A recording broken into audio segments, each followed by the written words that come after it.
बवाले लगबै सैया डीजे अमित तिवारी बवाले लगबै सैया बवाले लगबै सैया विदेशी रिकॉर्डिंग स्टूडियो सूरत। आरा से कांवर मंगाई लेला, गाड़ी के टिकट कटाई लेला। आरा से कांवर मंगाई लेला, गाड़ी के टिकट कटाई लेला। माथे बांधिल तू पगड़िया, पूरा देवघर के कांवरियन में बवाले लगबै सैया।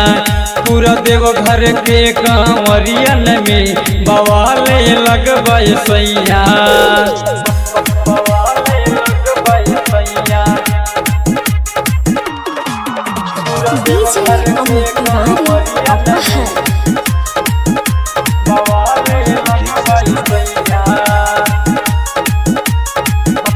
बवाले लगबै सैया।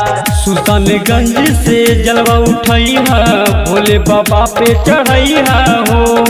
भरते ही तुलप पे भभुतवा, एक किलो गाजा पियई है हो।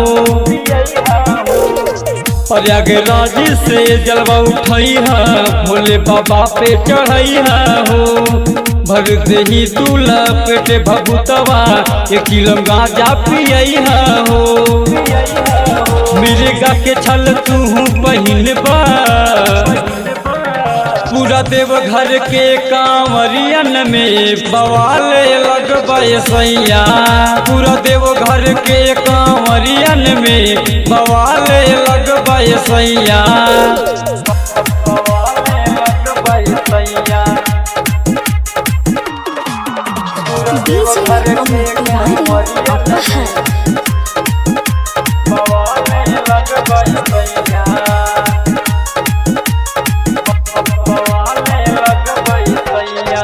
सुनले बानी नार नारी आवेला लोग सवनवा में। आइल रहले भोले दानी राजा राते सपनवा में।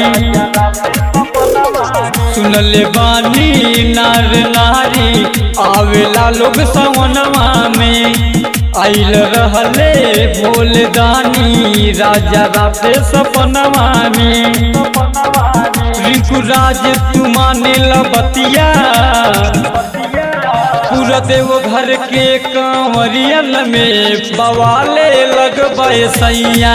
पूरा देवघर के कांवरियन में बवाले लगबै सैया।